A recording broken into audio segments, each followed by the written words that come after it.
fascinating to see your enology research looking specifically at how the fire or the smoke from fire influences the wine that's produced in our region. It's fascinating. And also your research on teaching and learning and specifically transforming the curriculum. You are both a scholar in your discipline of enology, but also in teaching and learning. Just looking at, you have already won the National Health Task Award in Teaching Excellence here at Stellenbosch University. You have won the Distinguished Teacher Award.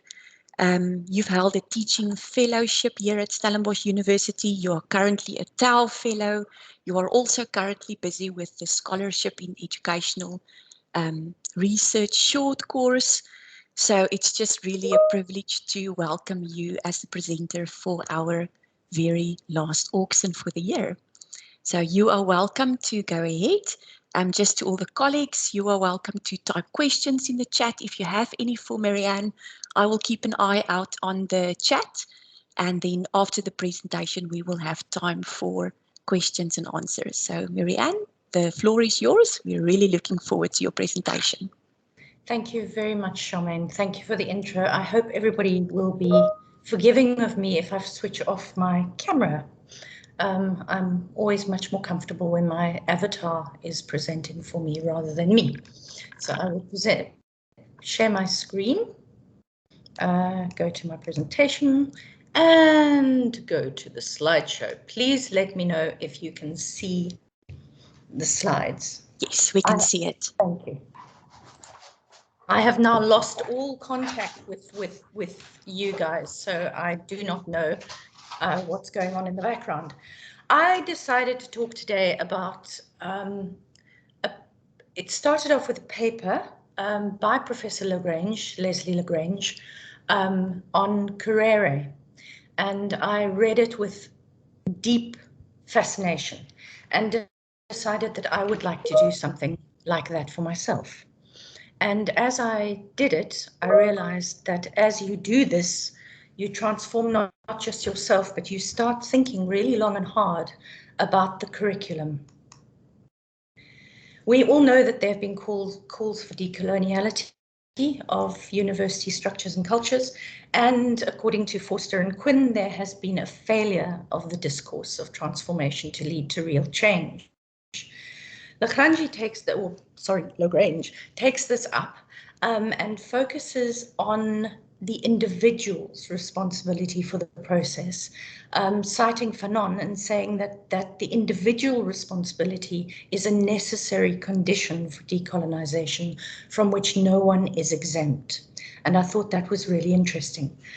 Carrere comes out of curriculum theory, moving away from the banking model in which students are just viewed as empty receptacles into which you pour knowledge, and the content-driven curriculum to understanding and meaning of curriculum. So in other words, this autobiographical method moves us from orientating ourselves in the how and what of curriculum to the who and why. The Carrere framework is actually quite a methodical process.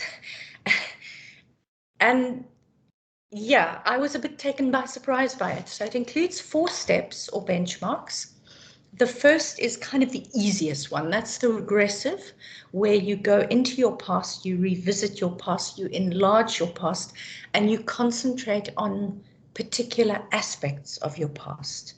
In Lagrange's paper, and in some of my own reflection, I concentrated on decoloniality, but obviously that depends on what you're trying to achieve with the process. Then you go to a progressive step in which you reimagine a future, an analytical step where you take yourself out and actually create a safe space to look at things slightly differently. And then a synthetic step where you go back into reality with your different spectacles on from having gone through Carrere. The interrelated steps take place as a complicated conversation of not knowing and searching, and I can bear testimony to this. It is a complicated conversation. The method was used by Lagrange, as I said, in his 2021 paper, and I found this so deeply inspirational that I needed to do this for myself.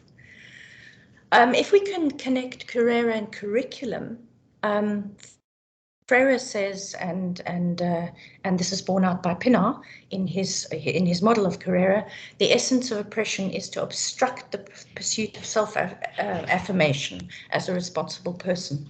So anything that disrupts that, we see as enhancing the process of freedom. So Pinar defines curriculum as an investigative enterprise that occupies itself with the experience of education, and Carrera asks us to account for the self, privilege the individual, and shift the focus from a predetermined course, running the predetermined course of curriculum, to our own course of curriculum. So it disrupts dominant approaches and resonates obviously quite strongly with the project of decoloniality and decolonization. The reconstruction of the subject after me, in this particular instance, after the process is central, and it should actually serve as an impetus for political mobilization, which interestingly it did. The ongoing project of self-understanding leads to engaged pedagogical action, and therefore we hope a reconceptualization of curricula. There are, of course, critiques of Carrera, and I would expect nothing more, and I absolutely loved the first one. Autobiography caters to the white middle-class woman or man's need for self-display. Stunning. And you know, findings by Doa also enhance the fact that autobiography isn't always a positive or a transformative, and in fact can actually lead to some quite unpleasant unintended consequences. So in her work, she actually found that there were very macho articulations of masculinity because the people that she was working with felt that reflection was a feminine activity and they didn't want to be involved in it. So that was quite an interesting aside. Effective autobiographical work needs to be very careful to counteract this navel gazing and solipsism effect that might happen, as the diagram on the right indicates. And Smith, therefore, very, very good paper, by the way, Smith 2013, suggests critical pedagogy which focuses on structural, political and ideological, and places Carrera in the broader framework of critical pedagogy. And this, of course, is concerned with power, change and the future. And Carrera forms part of a stable of methods that actually raise individual consciousness and heighten broaden our gaze out from just focusing in on me. So my process, which I did quite a lot of reading, and then I kind of put off the process. I think I was a little bit scared of engaging with it, but I had no choice but to engage when I was isolated in the part of the Cederberg, and I had no access to any kind of technology, no Wi-Fi, no network, nothing. So I sat there with my papers, and I engaged with them, and it was a long and complicated conversation, not just with the papers, but with myself. I then went through and I coded my own reflections and highlighted bits where I had been dealing with curriculum, with education, with decoloniality, and I coded them with different colors, which was a trick that I learned in our Scholarship of Educational Leadership course. And then I went back and I reflected again, so I went back into them again. And I shall briefly go through my process with you. I'm not, or the results of the process. I'm not going to spend too long on it because it was quite, actually quite harrowing at times. So the regressive step, which is the free associated remembrance, is to enlarge and transform one's memory and to re-experience the past and look at the ways in which we're a product of our history and of the influences that we've had. It does involve being self-critical, being self-analytical, and as Lagrange says, begin to get rid of the shackles. So I paid particular attention to colonial influences in my own education and in my past, and found some interesting things. For example, I realized how important my father was in the forming of me in terms of the way that I think and the way that I found myself engaging a lot with my father, which I wasn't expecting to do. I also had a very strange reaction to going back to my small boarding school, Rosebank, not boarding school, junior school, Rosebank Junior, which was a whites-only, very, very small school in Upper Athlone. They called themselves Park Estate, but it wasn't. It was in Athlone, and when I saw the picture and I saw the fact that they were using the same emblem that they had in the 70s when I was there, I burst into tears, which completely took me by surprise. I have no idea why. I still actually haven't dealt with that. And then I went through the other educational influences in my life, Rustenburg Girls High School, a BSc in Chemistry and Geography at the University of Cape Town.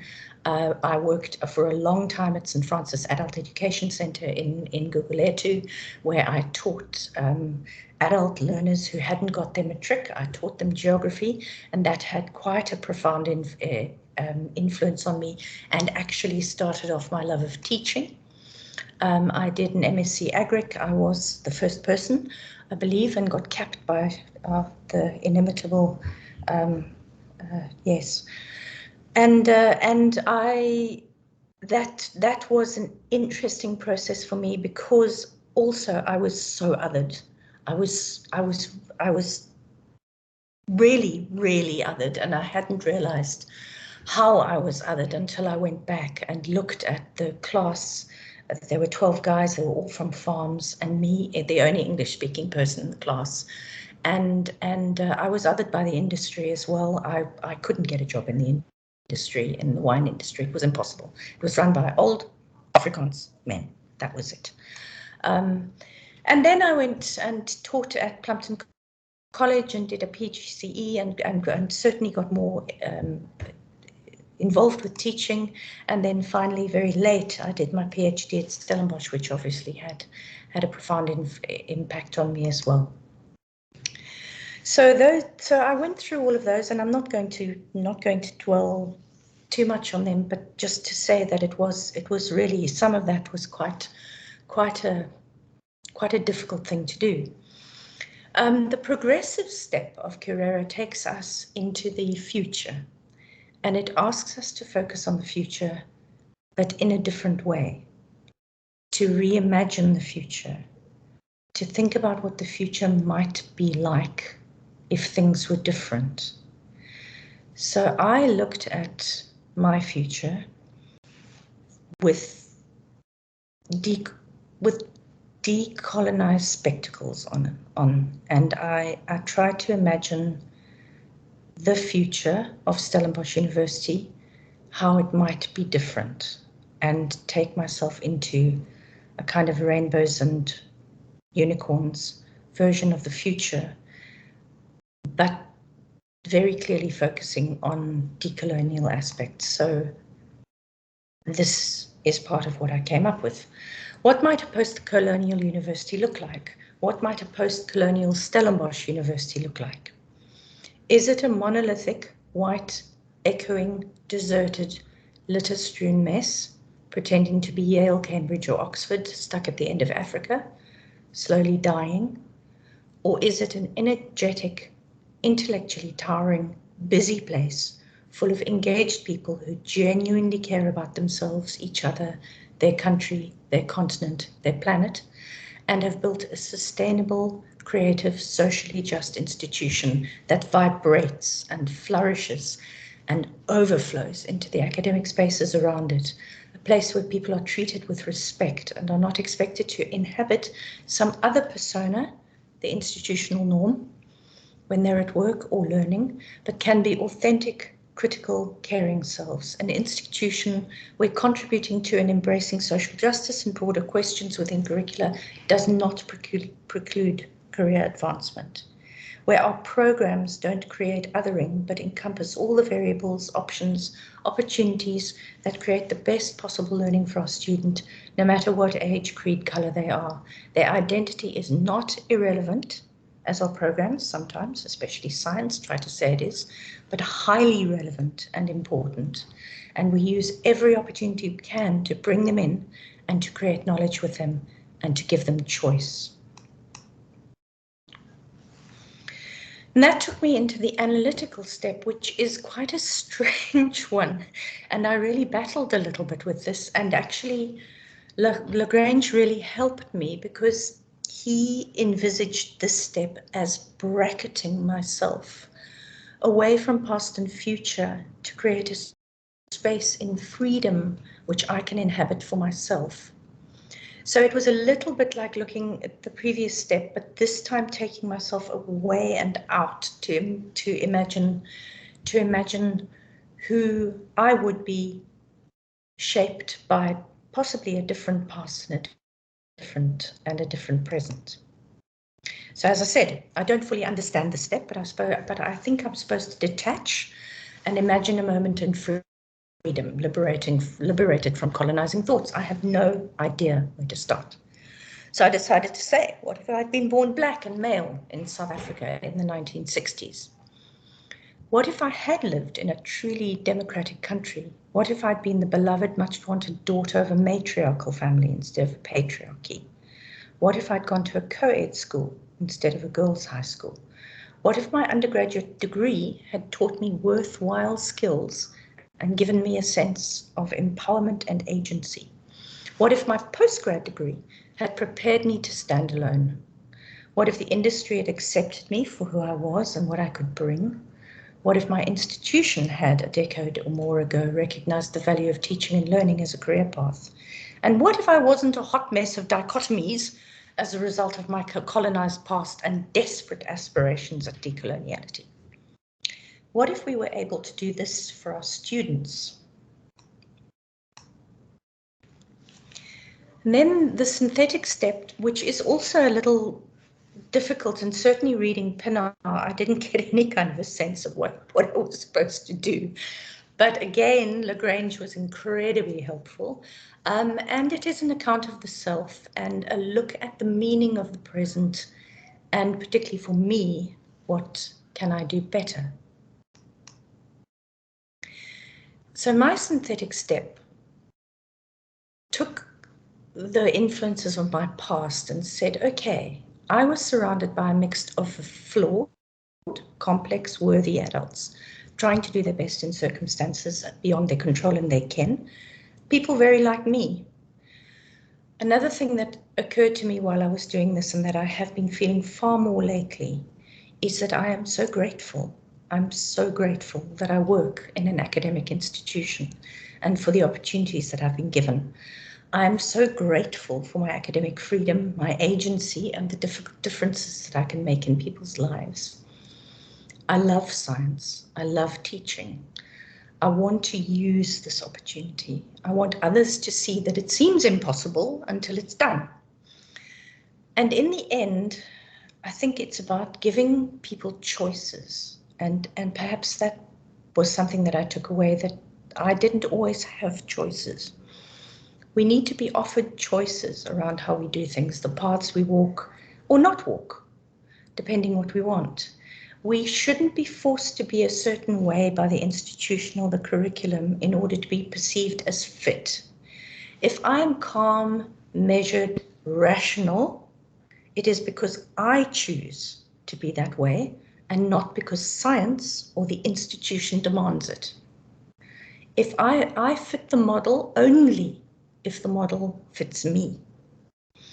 And McGillivray has a wonderful, wonderful piece actually it's in Smith's paper. No, it's not. It's in Forster and Quinn's paper, where she looks at the scholastic environment that promotes a model of professor as calm, reserved, and somewhat emotionally distant. And that, I think, you know, if we choose to be like that, it should be because we choose to be like that and not because of anything, not because we are desperately trying to fit. So a future which is decolonized depends on what I do as an individual and what we do as a collective. So the Ubuntu pedagogy of Lagrange and Yusuf Fahid, and also to reflect on the fact that it's taken me a very, very long time to get to be able to think this way. And that's probably my own fault because I'm a slow learner. But I want to do better by engaging more thoroughly in transformation, being more welcoming and inclusive in my courses with my students. And I want to help my students so that they don't go through what I went through. There were some good bits of what I went through, but if I look back, some of the stuff that I went through was not good. And I would like to try and avoid that for my students. This work is not easy and it doesn't feel good. For me, it involved actually waking up at night on a number of occasions thinking, why had I not seen that before? And I acknowledge that I take coloniality in on a daily basis, as Lagrange points out in his paper.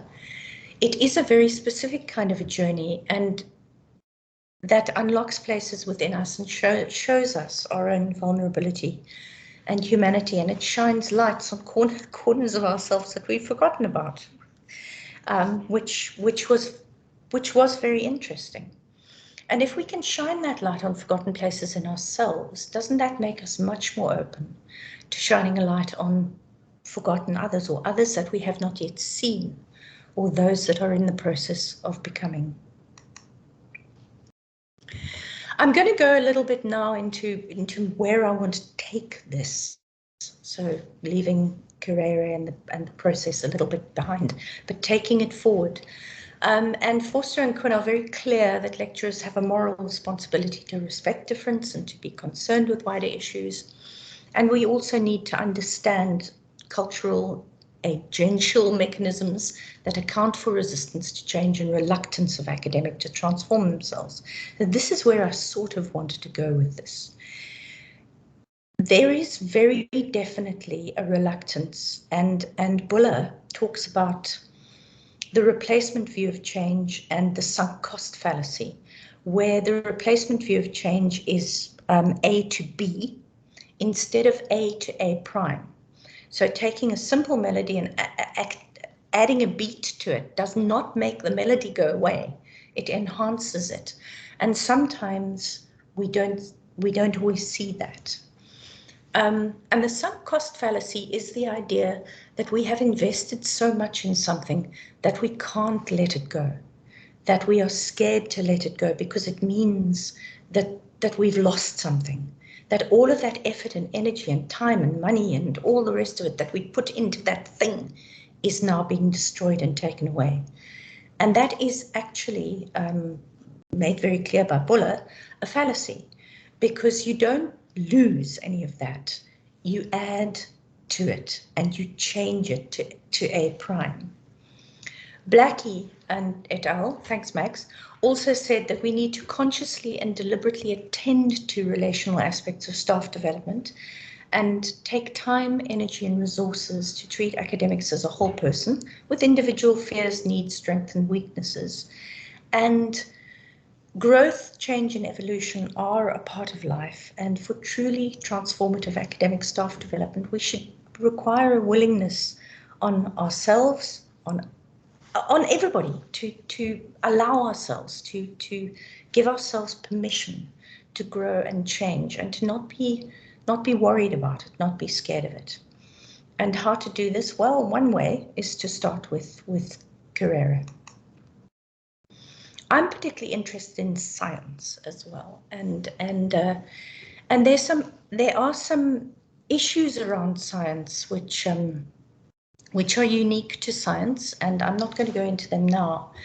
But actually, science does have this particular ability to make people feel othered. And I was talking to my son and his the girl who's living with us at the moment. And they definitely said that there is a feeling, and you can either absorb yourself in that or be absorbed by it. But it isn't necessarily a pleasant thing to go through, and it can be completely off-putting. And in fact, Huami, in one of my Tao, it isn't published yet, which I'm a bit sad about, but she talks about, sorry, there's a mistake there, it should be an I, not a one. Huami talks about ontological schizophrenia, which is the feeling of being a misfit, being out of place, being not right within the course that you're doing. And I think science has a particularly special ability to do this to people. And until you are absorbed and assimilated within the Borg-like system of science, in which then you become, then everything's fine. Then you can talk the language, but there is a massive gap between getting into it and standing on the outside looking in. So what are some of the ideas that I have about this, about transformation and things that we can do, that when we take ourselves and we transform ourselves and we think differently about ourselves, what can we do? Well, if I take my own subject, wine, it's definitely associated with old white people, and it's definitely got a Eurocentric culture attached to it. And one of my research areas is actually smoke taint.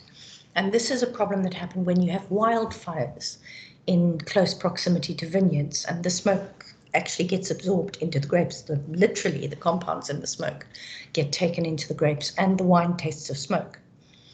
This is seen as a very big problem and to be very much discouraged. And I thought to myself, well, hang on a minute. Fynbos needs to burn. It needs to burn. Every 10 to 12 years, we need to have a fire. Our vineyards are all positioned squarely in the middle of Fynbos.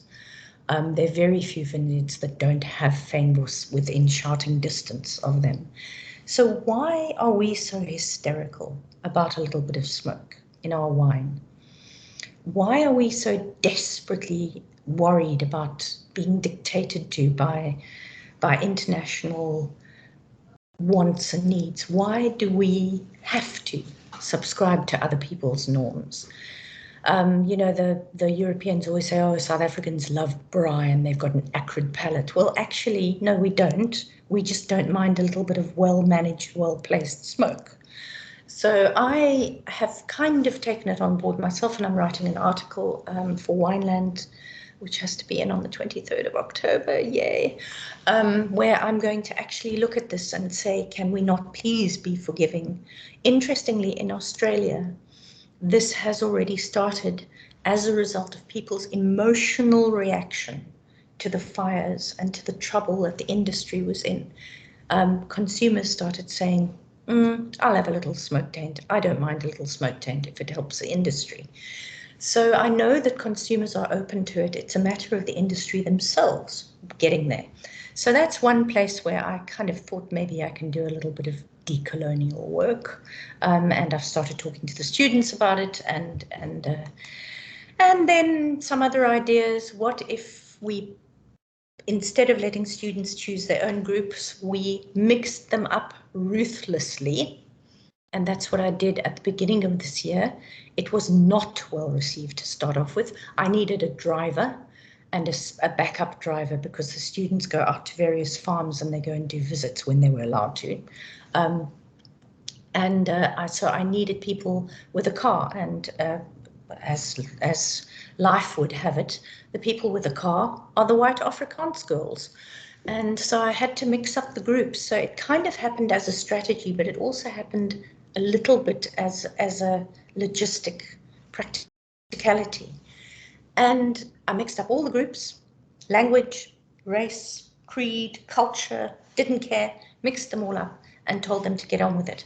They don't just work in groups for wine science 214 and 244, they also work for 278 and for viticulture. So they are stuck. They are stuck with this group. They have to make it work. And it's been very, very interesting watching the evolution of the groups as they're going through this process of learning to work with each other. And then I also ask students who don't have English as a first language to tell us what they're experiencing in their own language, and then to discuss what they mean and what the words are associated with that.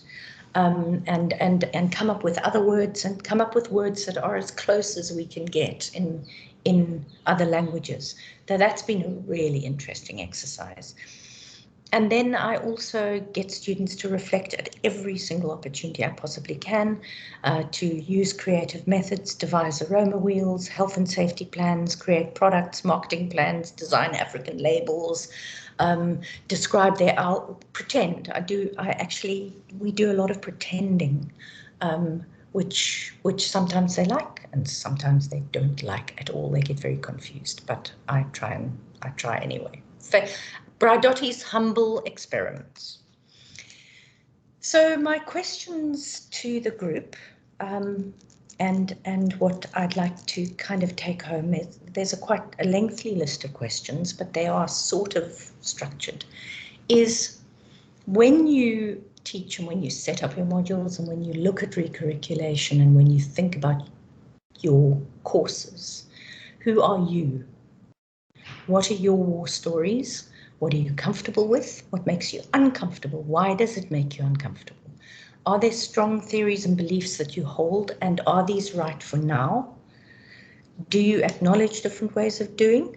Are you prepared to have your identity, values, and beliefs challenged? Are you so invested in your content that you can't bear to let it go, that you can't bear to let power go, which is the sunk cost idea of Buller?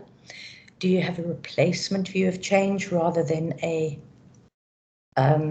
add-on view of change? Could you consider becoming a meta-reflexive, which is Forster and Quinn's idea of somebody who considers always the relation of wider concerns to their projects and practices?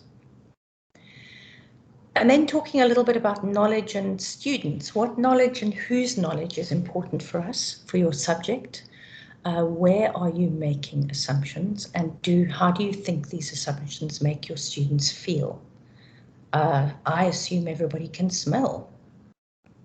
Can they? With COVID, that is not an assumption that I should be making at all. Do we value our students? Is it in any way possible for us to know who our students are? And what kind of person are we trying to shape with our content and with our discipline?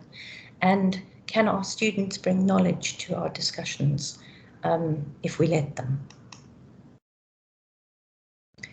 Some little ideas, and these really, really are Braidotti's humble experiments, is learn to pronounce your students' and colleagues' names. I provided the most amazing amount of amusement to my students when I was trying to get my tongue around the flat click.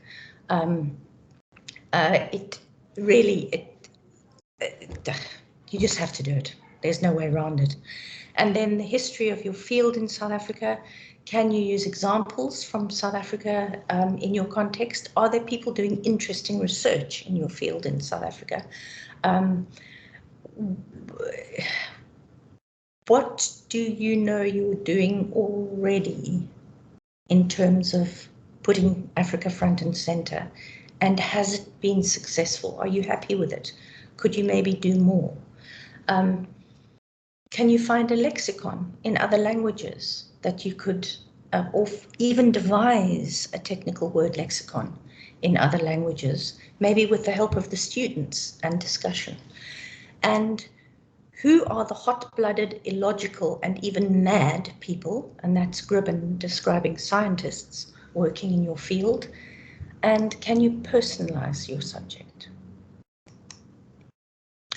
I'm not going to go through all of these, but the idea of humble experiments from Brian Braidotti, who you may or may not know, is a fabulous posthumanist, Italian posthumanist philosopher.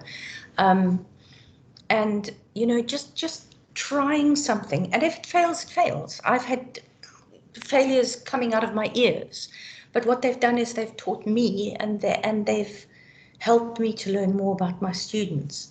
And challenge yourself to engage with the radical discourses, because you'll have fun and you'll argue with yourself and with them, and you'll learn. And for me, that is why we're here, to be honest. So that's really all I think I'm saying. But if we think that we are all the same, we think the same, we believe the same, and we talk the same, we definitely do not. And I think that incredible diversity and variety is something to be celebrated in every single content and every single subject. So thank you very much. Any questions? I shall stop sharing. Oh, thank you so much, Marianne. Just a little bit of an echo on your side now. Let me just stop. There we go. Is that better? Let me hear. Yes, that's better. Thanks. Yes, so there's been lots of comments just thanking you and complimenting you on words you have on your screens, and I've just posted again that the participants are welcome to post their questions, and I will scroll up just now. What I just wanted to say, at one stage you said that you are a slow learner and you should have done this so long ago, but I think you are definitely ahead of many of us, of most of us, and I think it's very brave of you to share such a personal journey with all of us. And I was wondering if one wants to take the jump and start on this journey, where to start, what are the, and you then actually shared some questions in your last slides, but how do you actually start with that regressive phase? Thanks, Charmaine. That's actually a really interesting one, and I would say read Lagrange's 2021 paper.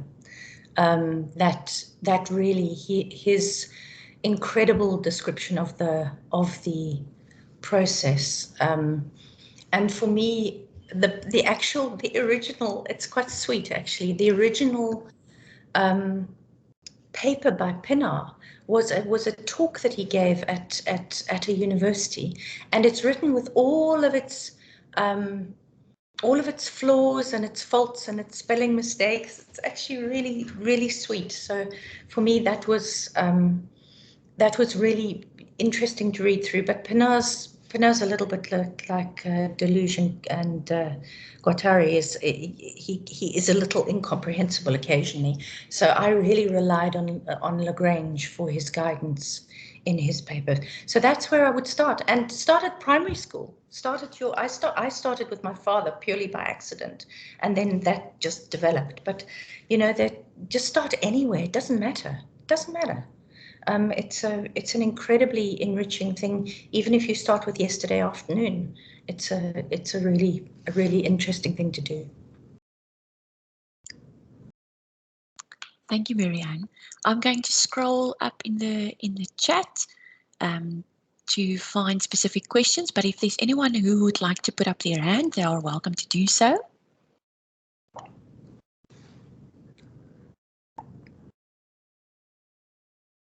So I'm not sure if you can see the chat. And I see Sean Dunn has his hand up. Yes, good afternoon, Marianne. Thank you so much for this. I actually put in the comment halala, halala, halala. It's so endearing. When you say I'm not very clever, it's those kind of things that putting yourself out there, I think, draws people into your story. And you've told a beautiful story. So I don't have a question, but rather this as a comment and wanting to say thank you so much. Thank you for that, Sean. I see Debbie posted that she loved it in one of your earlier slides. John said you had an excellent solar system that you had there with me as the center of the universe. Thank you, Sean. Then Justine, love what you have written for your progressive step. Rhoda unfortunately had to leave for seminars that started, so she will join again later. She said thanks, inspiring and insightful as ever. Just on the side, Sean, I see your hand is still up. Do you have another comment or question? Oh, sorry, it's, as they say, an old hand, but I would love to be a student in Marianne's class. Well, there's lots of wine.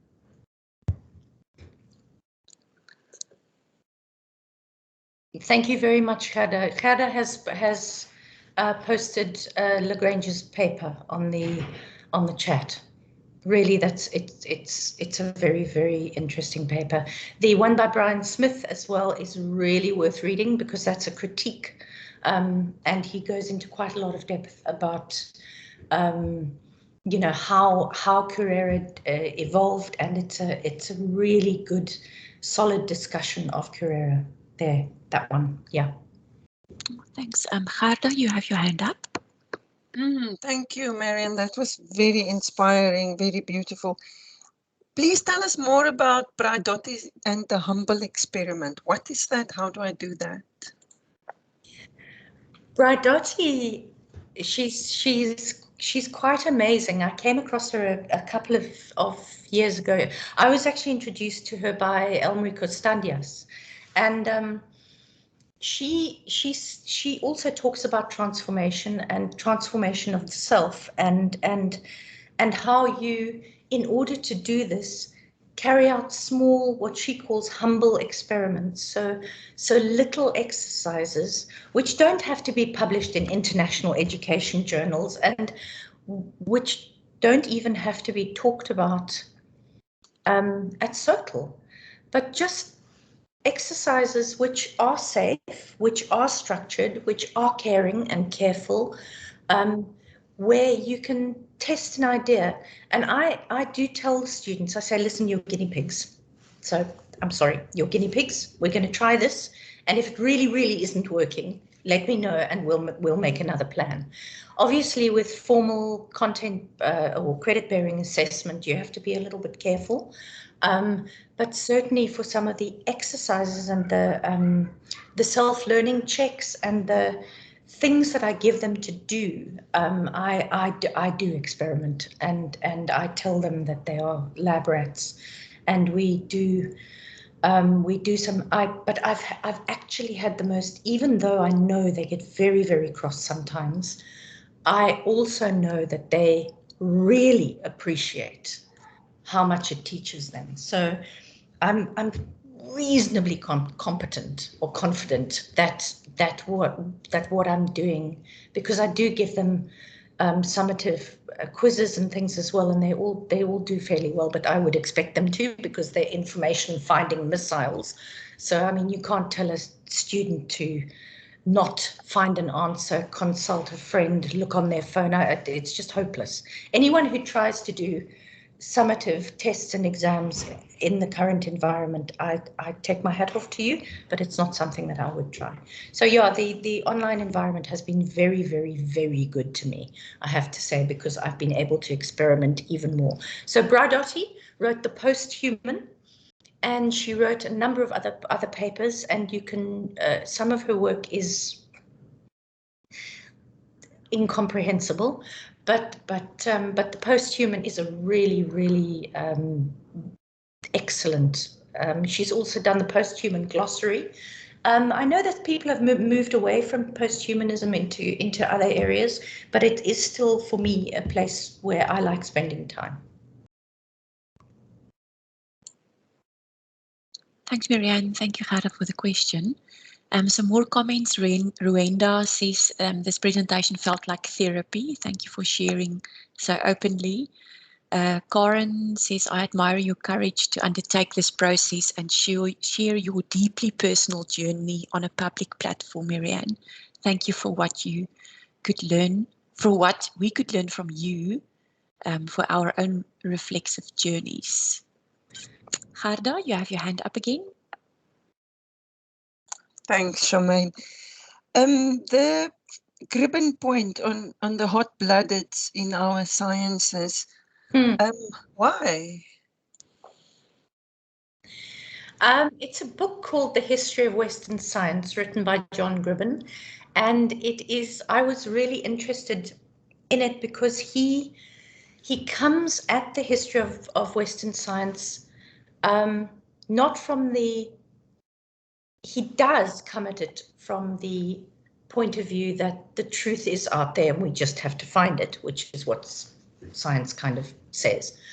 But he comes at it from the point of view of the scientists who made the science. And as I wrote there, you know, his exact words were that scientists are often illogical, crazy, passionate, mad people, and that in fact, you know, science isn't dispassionate and written by these robotic creatures that are like Vulcans and highly logical and measured and rational about absolutely everything. They're not. Scientists aren't like that, and science isn't like that. So for me, I just loved that observation of his.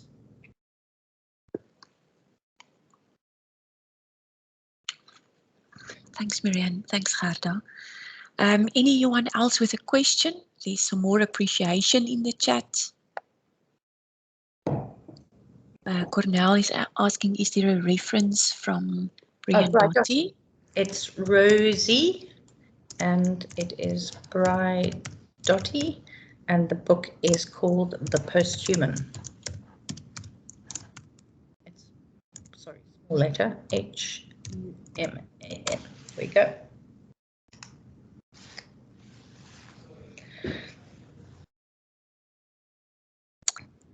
Let me see if there's any other questions. So how is your students experiencing this, Marianne? How does your student feedback look like? Yeah, half good and half bad. So students, I had feedback famously in the first semester of this year, where I got sent a presentation by one of my colleagues, which had a question at the top and then a series of answers. And then the students said, it was the class rep, they said, please, can you teach like this? And I said, no.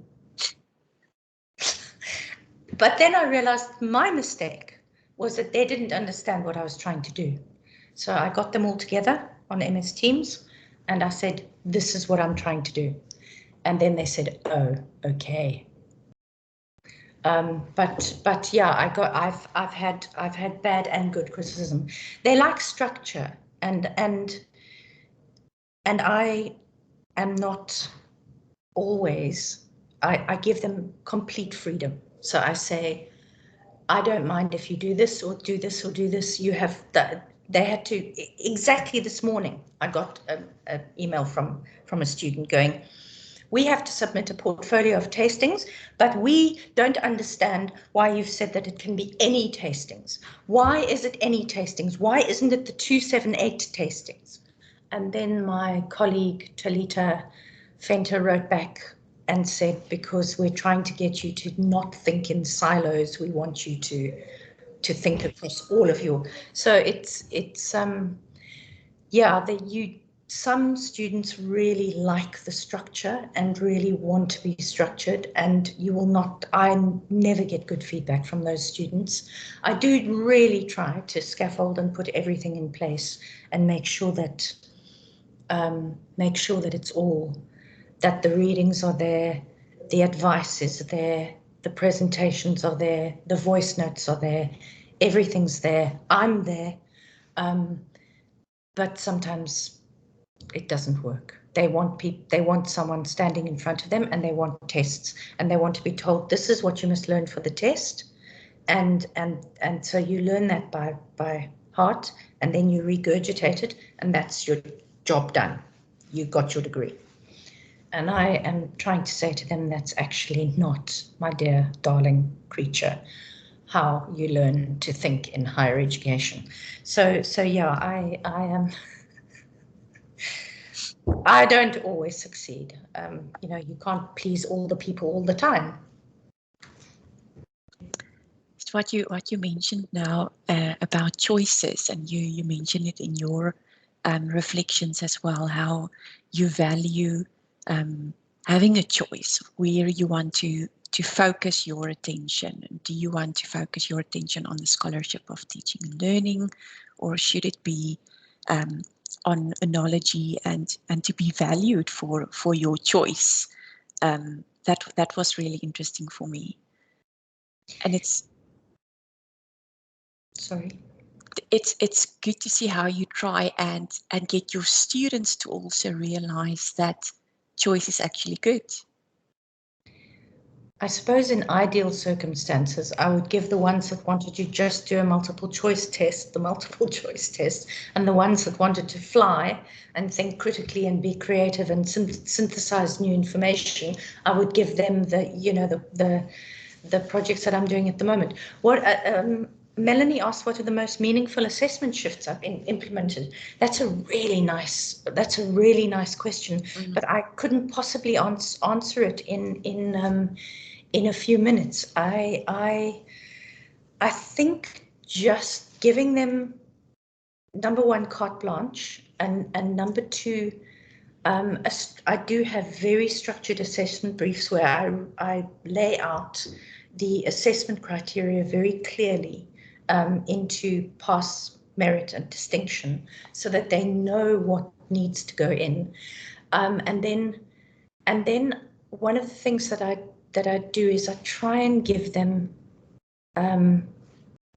assessments where they can be creative, or where they really need to research, talk, communicate, synthesize, and give a new product back. So I know that they're going to find the information. You can't stop them. They're going to go out and they're going to find information on the internet, from their friends, from previous years, from other students, from fourth years who's selling their work. They will find the information. So what you've got to do is or what I feel I have to do, is to find a way that they can't possibly submit something that isn't them, from themselves or from their group. So that's what I'm trying to, that's what I'm trying to do, not just have them regurgitate the banking model, kind of, you filled me up now, I'm regurgitating it out again. But anyway, yeah, I think students are awesome. I think that's where I'm coming from with everything, is that I love them. And I really genuinely do love them. I don't know why.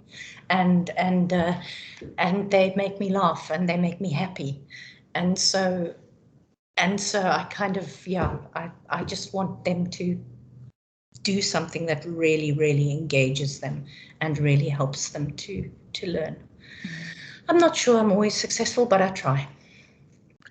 But it's really evident how much you care for your students. And as Sean said earlier, I would love to be in your class as well. I think I mentioned it to you before already.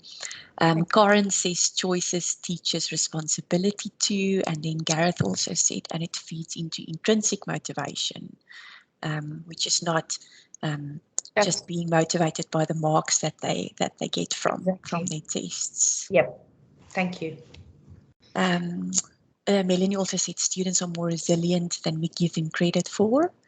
And Alison made a comment about you having authentic assessments and liking that. We have 3 more minutes left. If there's anyone else who would like to comment or ask a question, I can just in the meantime remind you that I think Lucinda has posted a link for feedback on this session, since we would like to know how you experienced it and how we can improve on the Auxins for next year. This is our last one for the year, but it doesn't mean that it has to be the end of the conversation. And I'm sure there's a lot of you who would like to engage a little bit more with Marianne on the specific topic, because yeah, as Zan is saying, truly inspirational message, Marianne, really, really inspirational. I love that, including one that needs a thick skin and is unlikely to please all. Yeah, you've got to grow a thick skin, that's for sure. Anyway, it's been lovely, and if anyone wants to talk about Carrera to me, or to just start with that paper by Lagrange and see what happens, and then just sit down with a paper and pen in a quiet place, if you're ever allowed to do that, and just start thinking about yourself.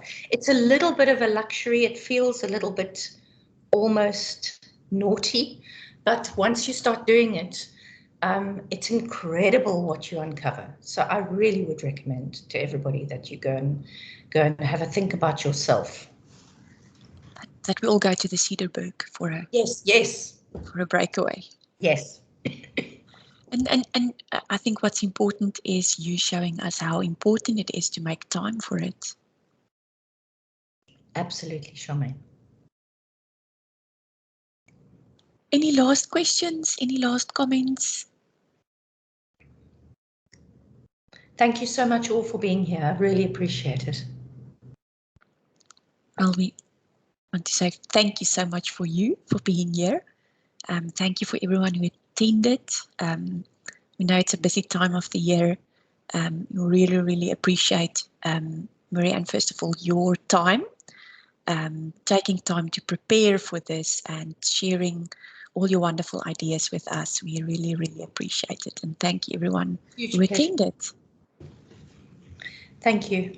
And look after yourselves and get through the rest of the year safely. Enjoy your afternoon, everyone. And yes, please remember to give some feedback. Thanks, Charmaine. Do you want to stay, or can I go and have a drink of water? I'm really upset by hay fever at the moment. It's crazy. I don't know what's going on. No, you're welcome to go and get some water.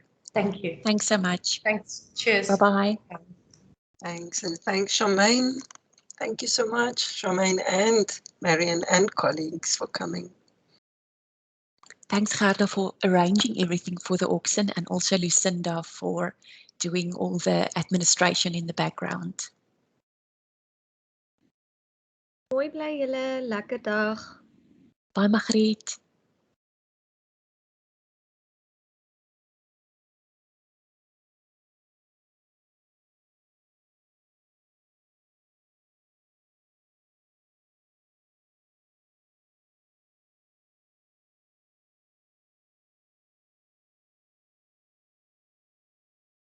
Baie dankie, Charmaine, dit was perfect. Ag, sy is net so honest en so gemaklik met haarself.